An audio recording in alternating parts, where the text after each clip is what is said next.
हाणे 77 क्वेश्चन असां सॉल्व करे रहिया। हाणे क्वेश्चन नंबर 78 जंहिंमें चए थो अब्दुल रहमान ऑब्टेन 496 मार्क्स। हाणे जेका ऑब्टेन मार्क्स हूंदियूं आहिनि उहो छा हूंदो आहे, पार्ट हूंदो आहे। हे असांजो पी अची वियो ऐं हेतिरे हे ॾिसो टोटल मार्क्स 800 हुयूं, हे टी अची वियो। चयल बि आहे परसेंटेज ॻोल्हियो, ठीकु आहे। So percentage is equal to P upon T into 100, ठीकु आहे। हाणे छा कंदासीं, परसेंटेज ॻोल्हणी आहे, फार्मूलो रीअरेंज करण जी ज़रूरत न आहे। पार्ट जी जॻह ते छा रखंदासीं, 496 ऐं टोटल जी जॻह ते छा रखंदासीं, 800 मल्टीप्लाइड बाय 100। हाणे ॾिसो सिंप्लीफाई कीअं कबो आहे, पहिरियों त ज़ीरो ख़तमु कबा आहिनि, हितां 2 ज़ीरो हिन सां कटिजी विया।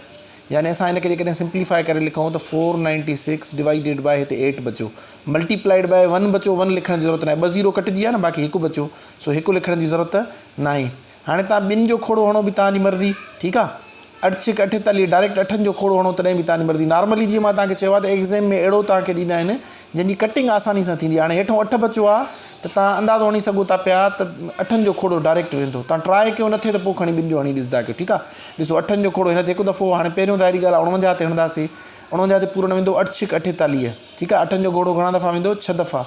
असांखे ॿीहारणो 49, असां ॿीहारियोसीं 48, हिकु बची पवंदो न, हिकु ईंदो हेॾे, हे थी वेंदा 16।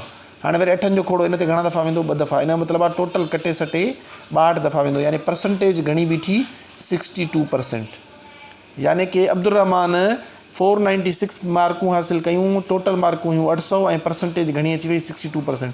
हाणे अॼु ई मूंखे जॾहिं कोई टेस्ट हलियो आहे, अपलोडिंग जो सिस्टम हलियो आहे, काफ़ी स्टूडेंट मूंखे मैसेज करिया, सर परसेंटेज कढी ॾियो।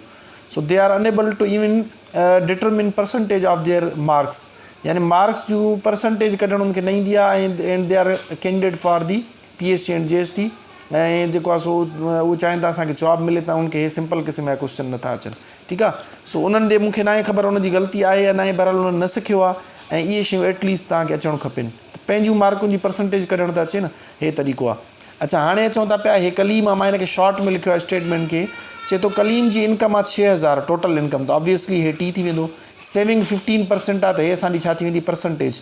हाउ मच ही सेव्स, इन जो मतिलबु आहे पार्ट पुछियल आहे, ठीकु आहे। सो डेटा जेकॾहिं लिखूं त परसेंटेज घणी थी वेंदी, 15, ठीकु आहे। टोटल घणो थी वेंदो, 6000 ऐं छा ॻोल्हणो आहे, पार्ट ॻोल्हणो आहे। हाणे फार्मूलो लिखंदासीं, percentage is equal to P upon T into 100। हाणे जंहिं स्टूडेंट खे नथो अचे त सिंपल तव्हांखे ॿुधायां, जेके मुंहिंजो फेसबुक ते या यूट्यूब ते वीडियो ॾिसनि था पिया, त हे परसेंटेज जो फार्मूलो आहे। हाणे पहिरियों हे डेटा लिखंदा हुआ हमेशह।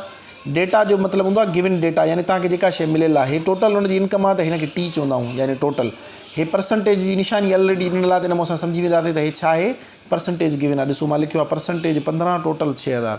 हाणे अचूं था पिया त जेका शइ मिलियल हूंदी उहा पुट कंदासीं। परसेंटेज असांखे मिलियल आहे न, सो असां हिनखे कटे 2 पासा बराबरि आहिनि, यानी हे लिखूं या हे लिखूं, ॻाल्हि साॻी आहे। सो असां हिनखे कटे करे 15 लिखूं था। अहिड़े तरीक़े सां टी जी जॻह ते असां छा लिखंदासीं, 6000 लिखंदासीं। ॻाल्हि साॻी आहे न, चऊं था हे बराबरि आहिनि, हे लिखूं या हे लिखूं, ॻाल्हि साॻी आहे, यानी हे ॿई बराबरि आहिनि। सो असां हिते 6000 लिखी छॾियोसीं। हाणे मथां P असांखे मिलियल न आहे, सो P रखंदासीं, जेको मिलियल ई न आहे उनखे छा कयूं। हाणे असां छा कंदासीं, ॾिसंदासीं त असांजा 3 नंबर अची विया। इन जो मतिलबु आहे हाणे फार्मूले खे रीअरेंज कंदासीं, जीअं पाण जेको आहे so find the value of x में सिखियो आहे। जेका शइ मालूम करणी हूंदी आहे उहा बराबरि जे हिकु पासे ॾों अकेली रखंदा आहियूं, बाक़ी सभु शयूं हिन पासे ॾे शिफ्ट कंदा आहियूं। या जेकॾहिं P हेॾो हुजे त सभु होॾे शिफ्ट कयूं आहे। सो 15 पंहिंजी जॻह ते पियो हूंदो, P पंहिंजी जॻह ते पियो हूंदो, छो जो इहे ॿई पंहिंजी जॻह ते पिया आहिनि न। 6000 असां हेॾे शिफ्ट कंदासीं ऐं उनजो उसूल इहो आहे त 6000 वंड में आहे, इहो 6000 हेॾे अची छा थी वेंदो, ज़रब थी वेंदो। 100 ॾिसो हिते ज़रब में आहे, इहो हेॾे अची हिन पासे ॾों वरी छा थी वेंदो, वंड में। वंड में लिखण जो तरीक़ो ईंदो आहे, हेठों लिखंदा आहियूं। हाणे अॻिते सिंप्लीफिकेशन आहे, सिंपल। हे 2 ज़ीरो हिन 2 ज़ीरो सां कटींदासीं, इन जो मतिलबु आहे हिते बाक़ी 60 बचो। हेठों 1 आहे, उहो लिखण जी ज़रूरत न आहे, इन जो मतिलबु आहे हीअं बचो आहे 60 × 15। हाणे 60 में अगेन ज़ीरो जी ज़रब करण जी ज़रूरत न आहे तव्हांखे, यानी सिर्फ़ु 15 × 6 कंदव, 15 × 6 थी वेंदो 90। ऐं हे जेको ज़ीरो असां न ॾिनोसीं उहो हाणे ॾींदासीं, हे थी वेंदो 900। हे असांजो अची वियो पार्ट। इन जो मतिलबु आहे त जेकॾहिं कलीम जेको आहे उन जी इनकम 6000 आहे, 15% बचाईंदो आहे, चए थो केतिरो बचाईंदो आहे, इन जो मतिलबु आहे इहो 900 रुपया हर महीने सेव कंदो आहे। छो जो असां पार्ट कढियोसीं, 900 अची वियो। आई होप तव्हांजो हाणे पंहिंजो चेक कंदा वञो, जेको तव्हां मुंहिंजो होमवर्क मोकिलियो त सही हुयो या न। हे 62% ऐं 79 जो जवाबु छा आहे, 900। हाणे अचो त क्वेश्चन नंबर 80 ते, या जेकॾहिं अॻिते बि आहे त उन्हनि ते हलूं था।